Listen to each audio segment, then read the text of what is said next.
We are discussing snapshot motion, the Python code. So this particular code, we are going to use it in quite a few topics. So I would like you guys to understand before we actually use it. So these are the input variables. So this is basically the things that the program will ask you guys to input.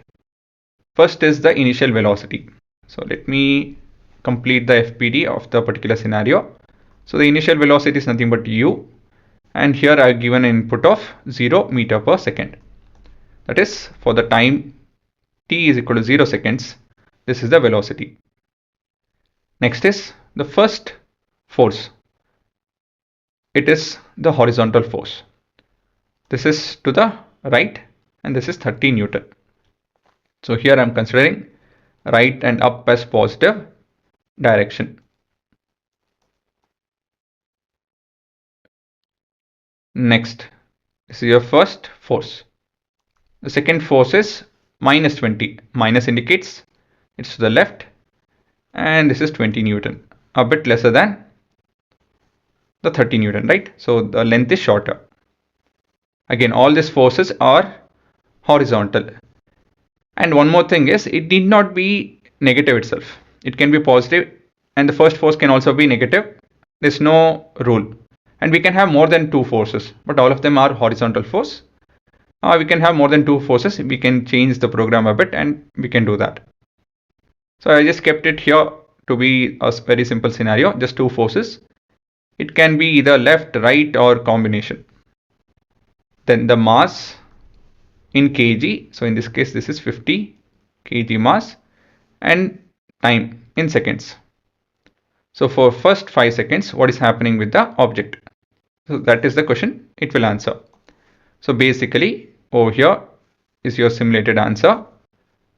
The object started over here and it got displaced a bit more, a bit more, a bit more, and a lot more. So this is your output, basically the motion, and also it will give an output of the graph. That is graphical representation of whatever is happening with the object. So we have here distance time, displacement time, velocity time, and acceleration time graph. Right, so let's use it once. Let me clear all this. So here you can see it's asking the initial velocity. Let's give 10 meter per second. First for say 5, and say next is some 26, 25. It can be any value actually. Mass be 0.8 grams. Sorry, kg, 0.8 kg. And I want to see what happens to the object for first 4 seconds. So I have slowed down the simulation so that we can have a look. So that's the first second, second, third, and fourth, right? So then we can cancel this to have a look at the graph. Distance time, displacement time, velocity time, and acceleration time. I won't analyze what's the graph about as of now. You guys have seen enough in the previous chapter. So how to use this program and how to understand what is that we are understanding, we'll understand that in time. We'll see that in time. I just wanted you guys to know about this program so that you're aware of how we're going to use it.